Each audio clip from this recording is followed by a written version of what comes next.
आदाब। Straight line में आप सभी लोगों का स्वागत है।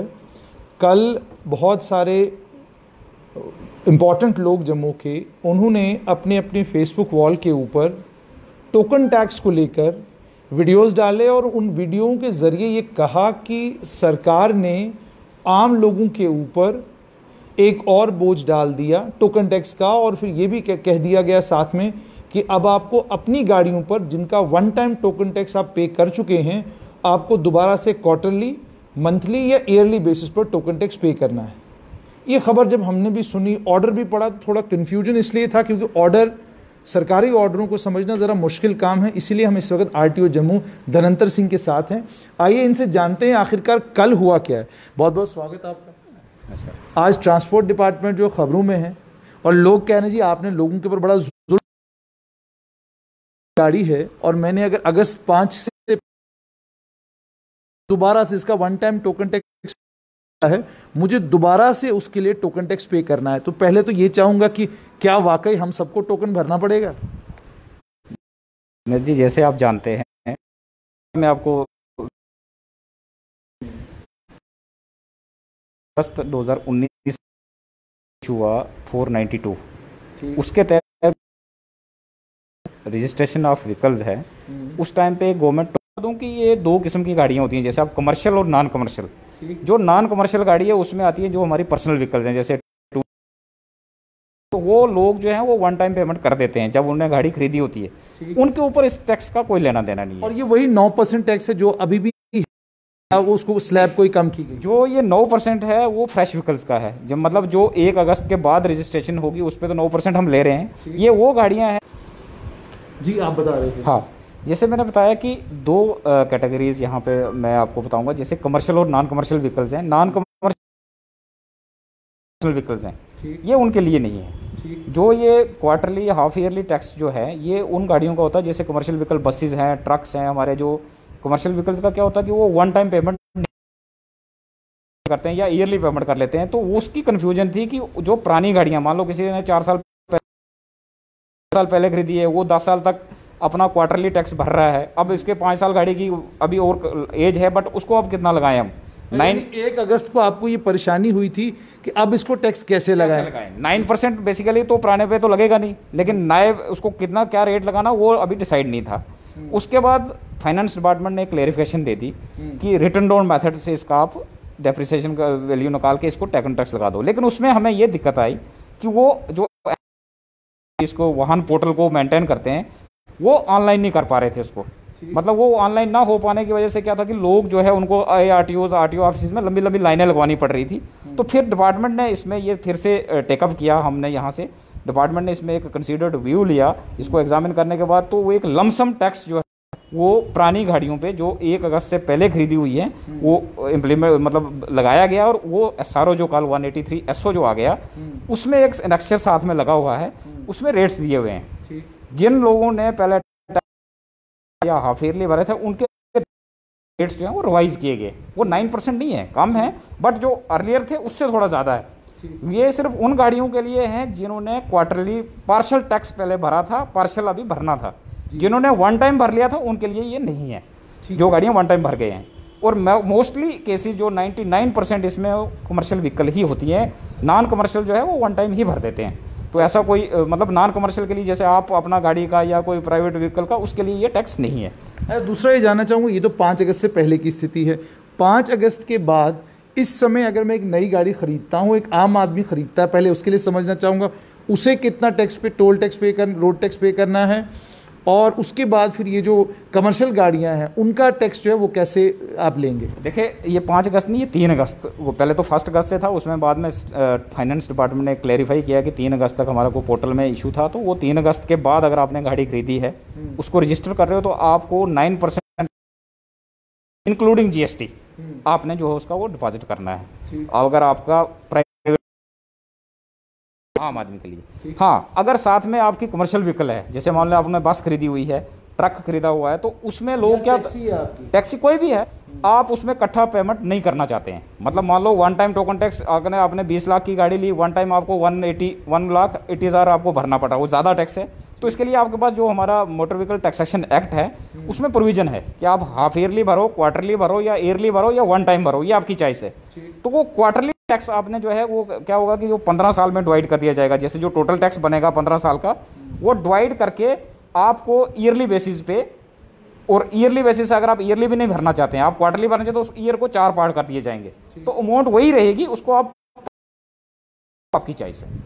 एक और चीज़ समझना चाहूँगा, बहुत सारे लोग पूछ रहे हैं, कह रहे हैं जी टू व्हीलर जिनके पास बाइक है वो भी समझना चाहते हैं कि क्या हमें नया कोई टैक्स पे करना है या हमारा भी वन टाइम टोकन हो गया, हमें भी पे नहीं करना? कोई नया टैक्स नहीं है, ये वन टाइम है। जिन टू व्हीलर्स वाले मैक्सिमम केसेस मैंने आपको बता दिया कि जो भी प्राइवेट व्हीकल्स हैं, पर्सनल व्हीकल्स हैं, चाहे वो टू व्हीलर है या फोर व्हीलर है, वो वन टाइम ही टैक्स भरा जाता है, उसके लिए इनमें कुछ भी नहीं है।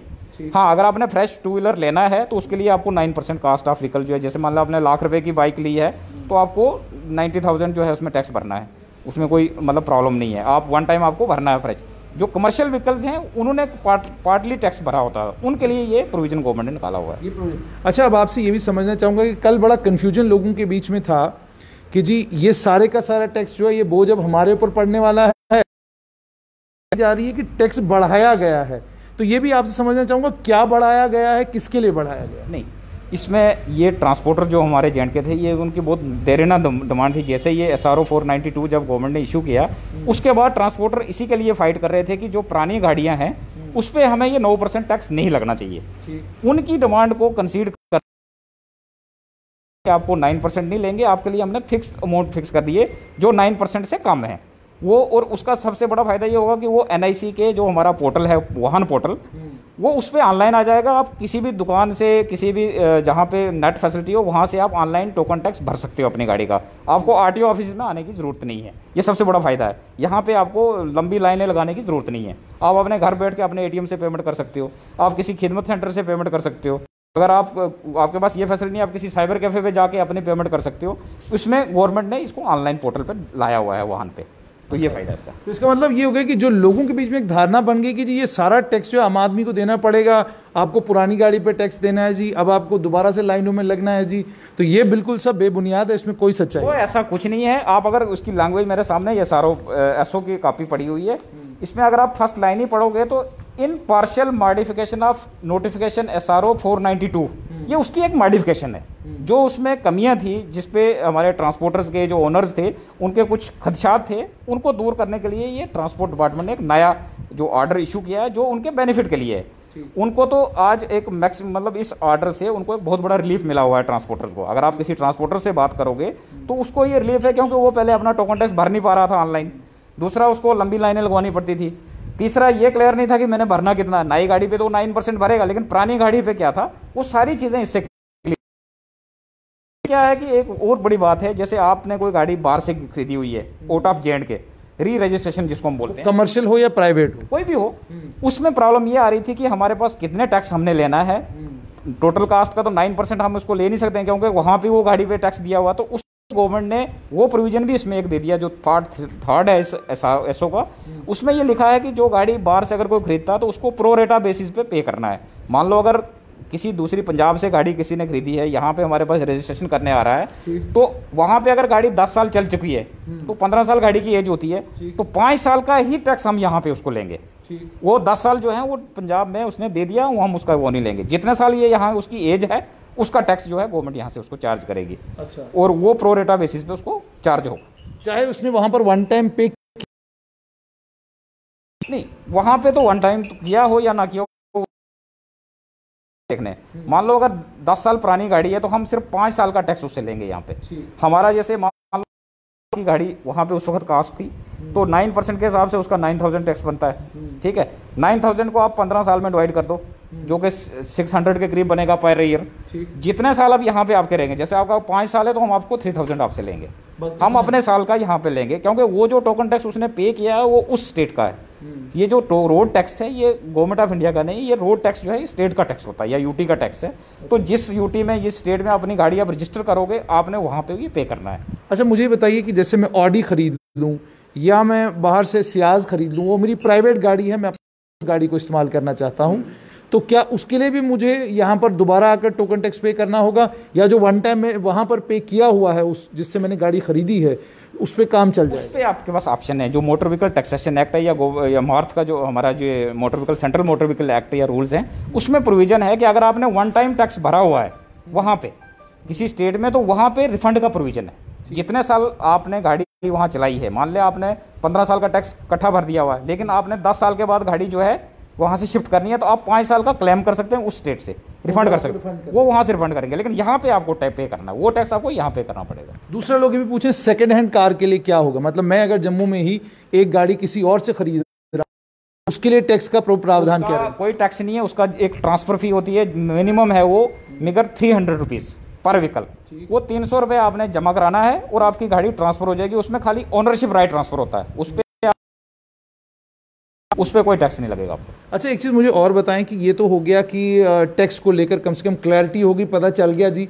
सारे जम्मू के लोग, जम्मू कश्मीर के लोग ध्यान से सुने कि कल जो ऑर्डर आया है उसका कोई लेना देना आम आदमी के साथ और आम आदमी की गाड़ी के साथ नहीं। ये मामला सारा कमर्शियल जो गाड़ियाँ चल, तो इसलिए जो कल एक आया था कि जी टैक्स लग गया दोबारा से, वो कोई टैक्स नहीं लगा। 9% जो बड़ी पहले एक ऑर्डर से टैक्स लगा हुआ है वही अभी तक है। और चीज़ आपसे जानना चाहूँगा कि जो टोल टैक्स है या जो माफ़ कीजिएगा जो रोड टैक्स आप लेते हैं यहाँ पर, इस टैक्स के लिए आपसे समझना चाहूँगा कि जैसे मैं नई गाड़ी खरीदूँ तो मुझे क्या आरटीओ ऑफिस आकर ही ये टैक्स पे करना है या मैं ऑनलाइन भी पे कर सकता हूँ? नहीं, इसका मैं आपको बताऊंगा कि जो टोकन टैक्स है, अगर आप प्राइवेट व्हीकल ले रहे हैं, नॉन कमर्शियल जिसको हम बोलते हैं, वो डीलर पॉइंट पे ही आपका जमा हो जाएगा। जैसे जहाँ पे आप मारुति की गाड़ी लेना चाह रहे हो या किसी टोयोटा की लेना चाहते हो, जिस डीलर के पास आप जाओगे वो तब तक आपको गाड़ी बेचेगा ही नहीं जब तक आप टोकन टैक्स नहीं भरोगे। क्योंकि यहाँ J&K में क्या है, टैक्स जो है यहाँ रजिस्ट्रेशन डीलर एंड पे है। वो काम पहले किसी ज़माने में आरटीओ ऑफिस में होते थे कि यहाँ पे टेम्परेरी नंबर यहाँ इशू होता था, लेकिन अब क्या हुआ कि 2018 के बाद वो टेम्परेरी नंबर आपका डीलर इशू करता है और टोकन टैक्स भी आपका वहीं पे हो जाता है। आपको यहाँ आने की ज़रूरत नहीं है, वो वहाँ से हमें हमारा जो अकाउंट है वो उस अकाउंट में वहीं से पेमेंट हो जाती है, वो यहाँ आपको आने की नहीं। हाँ, अगर आपकी कमर्शियल व्हीकल है, व्हीकल जैसे बस है या ट्रक है, उसकी पेमेंट यहाँ पे होगी। वो टोकन टैक्स आपने बाहर से कहीं से भी आप भर सकते हो, ऑफिस में भी भर सकते हो, लेकिन जब ऑनलाइन सर्विस है तो आप किसी साइबर कैफे से या किसी खिदमत सेंटर से आप उसको टोकन टैक्स भर सकते हो। धनंतर जी, जब से कोविड का ये लॉकडाउन शुरू हुआ है 24 मार्च से आपके दफ्तरों में आम लोगों का आना जाना बंद है, जानना चाहूँगा कि जो आपके ड्राइविंग टेस्ट हैं, जो आपके लाइसेंसेज हैं या जो आपके जैसे आपने कहा टोकन टैक्स है, इन तमाम चीज़ों के लिए आपने क्या प्रावधान किए हैं? आपका दफ्तर इस समय जब आपको लोग देख रहे हैं आम पब्लिक के लिए खुला हुआ है या अभी भी बंद है, या कुछ रिजर्वेशंस हैं या कुछ लोगों के लिए आपने खोल के रखा है? देखिए, जैसे आप जानते हैं कि मॉर्थ जो हमारा ministry of road transport and highways ने एक ऑर्डर निकाला हुआ है, उसमें ये ऑर्डर में लिखा है कि 1 फ़रवरी से लेके 30 जून तक, मतलब ये लॉकडाउन को जो पीरियड है, इसमें अगर आपका ड्राइविंग लाइसेंस अगर रिन्यू नहीं हो पाया है, आप रूट परमिट की फीस नहीं भर पाए और रिन्यूअल नहीं करवा पाए हो, आपका कोई भी डॉक्यूमेंट गाड़ी का है, अगर आप उसको रिन्यू के लिए आपको कोई फाइन नहीं है, कोई लेट फीस नहीं है, वो 30 जून तक आपको फ्री, उन्होंने मतलब उसको पोस्टपोन कर दिया हुआ है। उसमें आपको किसी दिक्कत की जरूरत नहीं। जैसे आज 2 जून है, अभी 30 दिन तक आपके पास प्रोविजन है, जुलाई में आप अपने टैक्सेस जो है वो भर सकते हैं, उसमें कोई दिक्कत नहीं है। मतलब ऑफिस बंद होने से आपके ऊपर कोई नुकसान नहीं होगा। आपका अगर ड्राइविंग लाइसेंस खत्म है, कोई इशू नहीं, आप जुलाई में उसको कर सकते हो और आपको कोई लेट फीस नहीं लगेगी। ये मॉर्थ का ऑर्डर है, ये मेरा या हमारा यहाँ नहीं है, यहाँ उसी मॉर्थ के ऑर्डर को यहाँ फाइनेंस डिपार्टमेंट ने भी आगे एंडोर्स किया हुआ है, वही चीज़ें यहाँ पे भी हैं। तो साथ में जो आपने बात की, हमारे जो ड्राइविंग टेस्ट हैं या लर्नर टेस्ट हैं वो बंद हैं यहाँ पे। वो इसलिए बंद हैं, जैसे आप जानते हैं कि जो मेरा ऑफिस है खासकर जम्मू आरटीओ, यहाँ पे पर डे 1000 से लेके 2000 के बीच लोग फुटफॉल रहता है। जैसे अभी भी आजकल भी है, आजकल तो बंद है, क्योंकि हमने इसलिए इस वजह से जो डिसीजन हमारे जो ट्रांसपोर्ट कमिश्नर हैं वहाँ से एक ऑर्डर आ गया कि जो भी ये ड्राइविंग टेस्ट हैं या लर्नर लाइसेंस के टेस्ट है वो फिलहाल जब तक ये लॉकडाउन है तब तक बंद किए जाएंगे, क्योंकि हमारे पास कोई ऐसा यहाँ पे प्रोविजन नहीं है कि हम सोशल डिस्टेंसिंग को, कि हमारा लर्नर टेस्ट एक लैब है, वहाँ पे 10 कंप्यूटर्स लगे हैं, वो लेते हैं, वो 10 लोग इकट्ठे बैठेंगे वहाँ पे, तो उससे अगर कोई एक भी इन्फेक्टेड है तो वो सबके लिए वो हमें सोशल डिस्टेंस हम मैनेज, तो इसलिए ये बंद किया हुआ है। इसी तरह हमारे जो ड्राइविंग टेस्ट की ट्रायल होते हैं वो भी बंद है। तो जैसे ही ये वो ऑर्डर्स होंगे हमने वही इंप्लीमेंट करने हैं। अगर गवर्नमेंट कहते हैं कि आप ट्रस्ट स्टार्ट करो तो हम सोशल डिस्टेंसिंग को मेंटेन करके जो भी SOPs इसमें इशू होंगी उस हिसाब से हम इसको चलाएंगे। फिलहाल ये है कि जिनके ट्रायल डेट्स थे वो पोस्टपोन है। जैसे ही हमारा लॉकडाउन खत्म होता है उसके बाद हम डिपार्टमेंट एक डिसीजन लेगा कि उनको हमने फिर से स्लॉट नया भरेंगे या उन्हीं स्लॉट्स पे उनका ले लिया जाएगा। ये डिसीजन जो है ये हायर लेवल पे लेके हम पब्लिक को मतलब इसमें कोई इनकन्वीनियंस नहीं होने देंगे। ये हमारा एक इसमें मोटो है कि पब्लिक को कोई प्रॉब्लम नहीं होनी चाहिए। तो जिन लोगों के ड्राइविंग टेस्ट हुए हैं, क्या आप उनको लाइसेंसेस जो हैं भेज रहे हैं, ड्राइविंग लाइसेंस, या आपने अभी वो प्रक्रिया भी बंद रखी है? नहीं, मैं आपको बताऊं कि जैसे हमारे ऑफिस तो खुले हैं, टेस्ट हमारे चाहे बंद हैं, लेकिन हमारे ऑफिस इस वक्त रेलवे स्टेशन पे देखा होगा हमारे ARTOs मोटर व्हीकल इंस्पेक्टर वहाँ पे बसेस वगैरह प्रोवाइड कर रहे हैं स्टैंडर्ड पैसेंजर्स का। हमारा एयरपोर्ट जम्मू में जहाँ है वहाँ पे हमारा स्टाफ लगा हुआ है, कटरा में हमारा स्टाफ लगा है, हमारा स्टाफ सांबा ठंडी खुई में लगा हुआ है, लखनपुर हमारे लोग जो इस वक्त काम कर रहे हैं। ऑफिस के लोग ऑफिस में काम नहीं हो रहा तो वो अटैच हैं इस वक्त उन ड्यूटीज। लेकिन साथ में ऐसा है कि जो आपका ट्रायल का जो इशू आपने बात की तो वो बाद में हो जाएगा, उसमें कोई दिक्कत नहीं है, वो हम लेंगे। तो स्टाफ जो है यहाँ पे हमारा ऑफिस अभी हम अलो नहीं कर रहे हैं। तो जो नॉर्मल वर्क है, जैसे मान लो कोई इंडिविजुअल किसी का काम है तो उसको हम एंटरटेन कर भी सकते हैं, उसमें कोई दिक्कत नहीं है हमारे पास। लेकिन जो ये जहाँ पे गैदरिंग बढ़ जाती है, इसको जब तक हमारे पास स्पेशल का परमिशन ना हो, क्योंकि जैसे आप जानते हैं कि DC जो डिस्ट्रिक्ट मजिस्ट्रेट है उन्होंने यहाँ पे 4 लोग से ज़्यादा 5 लोग से ज़्यादा इकट्ठा करना जो है मना किया है। तो हमारे ऑफिस ऐसे हैं कि एक बार यहाँ हमने खोला तो यहाँ 5 का यहाँ पे तो हज़ारों लोग इकट्ठे हो जाते हैं। पब्लिक डीलिंग है यहाँ पे। अच्छा, अभी जैसे आपने कहा कि आपके ऑफिस में पब्लिक डीलिंग नहीं है, लेकिन धनंतर जी एक और चीज़ है जो सिर्फ दर्शकों के लिए आपसे ही मैं जानना चाहूँगा कि ड्राइविंग लाइसेंस तो हो गया कि ये कब होगा, इस समय कितनी चीज़ें आपकी हैं जो ऑनलाइन हैं और कितनी चीज़ें ऐसी हैं जो अभी ऑफलाइन हैं जिनको आप ऑनलाइन करने जा रहे हैं? देखो, पहले मैं ड्राइविंग लाइसेंस का आपको ये बताऊंगा कि जो उन लोगों ने ड्राइविंग लाइसेंस अपने टेस्ट दे दिए हुए थे उनके ड्राइविंग लाइसेंस हम लोगों ने इस छुट्टियों के जो पीरियड हमारे पास ये जो लॉकडाउन पीरियड में था, इस पीरियड में हमने वो प्रिंट करके थ्रू पोस्टल सर्विस उनको घर भेजे हुए हैं और अभी भी जा रहे हैं। वो हमारी सर्विस चल रही है, जो हमारे लोग हैं यहाँ काम कर रहे हैं उनके ड्राइविंग लाइसेंस को बाई पोस्ट हम घर भेज रहे हैं। और हमारा आज तक जो अभी मैं कल रिव्यू कर रहा था इसमें, तो अभी तक मेरे 14,000 ड्राइविंग लाइसेंस जो हैं वो लोगों को घर भेजे गए हैं यहाँ से। ये इसमें मतलब आफ्टर लॉकडाउन में हम उनको जो हमारे पास पेंडेंसी थी, क्योंकि थोड़े टाइम हमारे पास कोई ये जो प्रिंटिंग मटेरियल का भी इशू रहा था, तो वो सारा हमारे जब मटेरियल आ गया तो वो पेंडेंसी हमारी निकल गई है, तो इसमें ऐसा इशू नहीं है। हाँ, जहाँ तक अब आप बात की आपने मैनुअल का, हमारे डिपार्टमेंट की मैक्सिमम सर्विसेज ऑनलाइन है। हमारे पास मैनुअल अभी क्या हो रहा है कि जैसे ये आपका ड्राइविंग टेस्ट है, ट्रायल टेस्ट है, ये मैनुअल हो रहा है, ये हमारा ट्रायल ग्राउंड है वो उसमें हो रहा है। और दूसरा हमारा जो है फिटनेस जो है गाड़ी की बोर्ड ऑफ इंस्पेक्शन है वो वहाँ पे विजुअली होती है।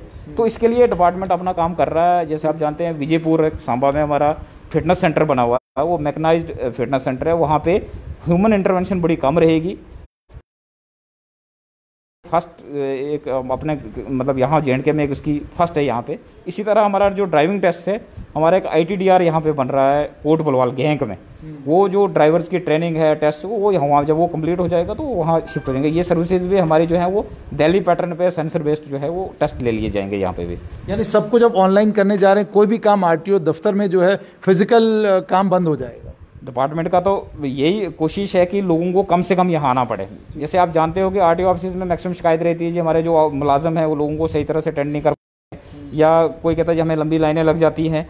तो वो बात देखें, जैसा रश ज़्यादा रहने से लंबी लाइनें तो लगती है यहाँ पे।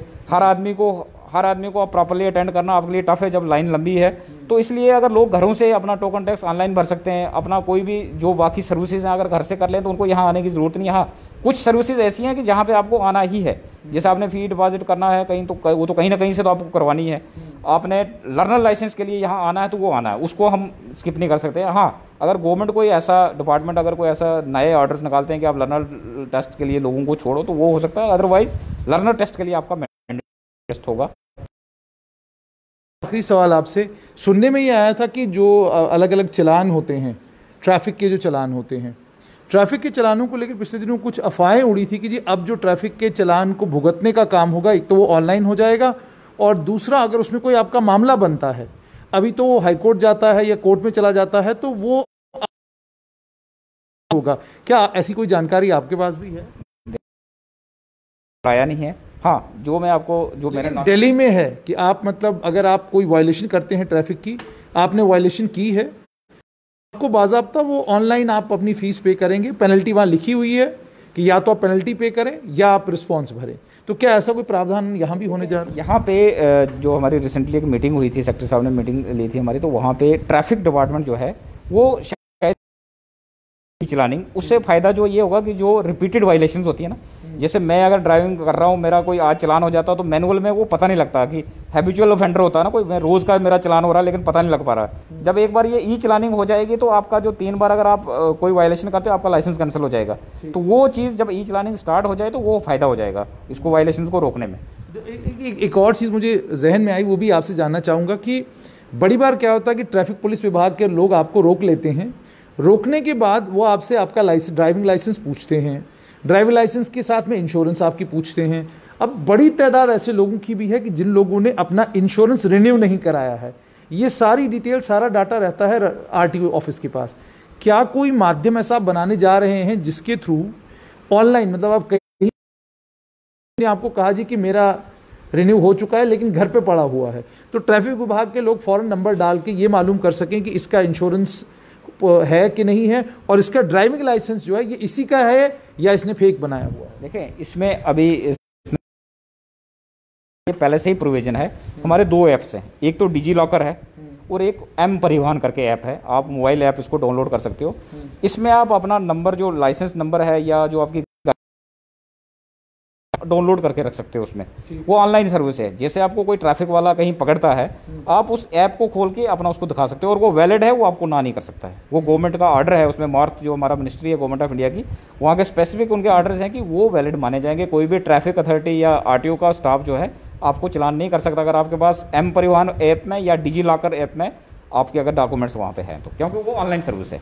एक आखिरी चीज़ कि ये भी सुनने में आया कि जो नया मोटर व्हीकल एक्ट है उसके तहत आपको जुर्माना हो सकता है अगर आप कोई गाड़ी खरीदते हैं और 1 महीने के अंदर अंदर आप उसके डॉक्यूमेंट्स आपके पास सबमिट नहीं करना चाहते। क्लैरिटी चाहूँगा कि क्या है असल में। देखिए, उसमें ये होता है कि जैसे आप जब कोई गाड़ी नई लेते हो, आप डीलर के पास जाते हो गाड़ी लेने के लिए, ऑटोमोबाइल डीलर है, वो आपको एक महीने के लिए टेम्परेरी नंबर इशू करते हैं, ठीक है। और उसमें आपको बता देते हैं कि आप विदिन 1 मंथ अपना नंबर लगवा लीजिए आरटीओ ऑफिस में जाके।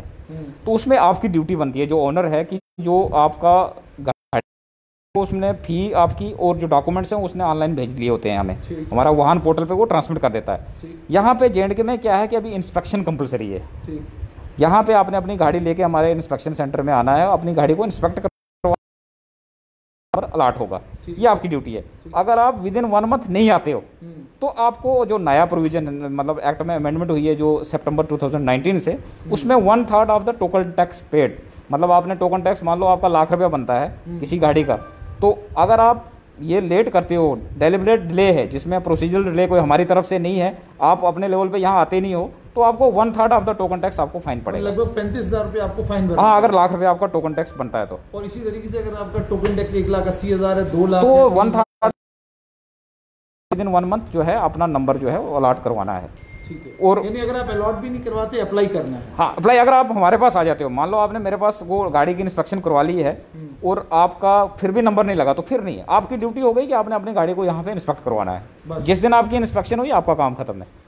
तो अभी यहाँ पे हो सकता है डिपार्टमेंट कोशिश कर रहे हैं कि ये जो डीलर पॉइंट रजिस्ट्रेशन है कि वहीं से आपको नंबर वगैरह भी लग जाए, लेकिन अभी डिपार्टमेंट जो डिसीजन होगा तो वो हम इम्प्लीमेंट करेंगे। अभी कोशिश यहाँ पे अंडर एग्जामिनेशन है ऐसा हमारे डिपार्टमेंट, यानी जिधर से आप गाड़ी खरीदेंगे नंबर भी वहीं अलॉट हो जाए, कोशिश ये चल रही है ताकि आपको आरटीओ ऑफिस के चक्कर ना काटने पड़े। बहुत बहुत शुक्रिया। तो ये थे धनंतर सिंह, आरटीओ जम्मू। बहुत सारी जानकारी आप तक पहुंची है और ये सारी बड़ी अहम जानकारी टैक्स को लेकर एक क्लैरिटी हो चुकी है कि ये कमर्शियल व्हीकल्स को लेकर है और ये ट्रांसपोर्टर्स की जो देरीना मांग थी उस मांग को का ध्यान रखते हुए सरकार ने प्रावधान किया। रही बात टैक्स की, वो आपको मालूम है 9% है, वो आपको भरना है अगर आप नई गाड़ी खरीदते हैं। पुरानी गाड़ियों को लेकर भी क्लैरिटी होगी कि जी कोई टैक्स आपको पे नहीं करना, परेशान होने की ज़रूरत नहीं। और सबसे बड़ी बात ये कि कोशिश आरटीओ डिपार्टमेंट की ये है, ट्रांसपोर्ट डिपार्टमेंट की ये है कि जहां से आप गाड़ी खरीदें वहीं आपका नंबर भी लगे, आपको आरटीओ के दफ्तर के चक्कर ना लगाने पड़े। उम्मीद है जल्द ये होगा। और आखिर में ये कि आपका डिजी लॉकर, अगर आपने एम परिवहन या डिजी लॉकर आपने डाउनलोड करके अपने मोबाइल में रखा है तो तमाम चीज़ें, तमाम डिटेल्स आपके पास रहेंगी। किसी भी जगह आपको ट्रैफिक के कर्मचारी परेशान नहीं कर सकते, फिजिकल डॉक्यूमेंट आपसे नहीं मांग सकते। दीजिए इजाज़त इस खास मुलाकात से। आदाब।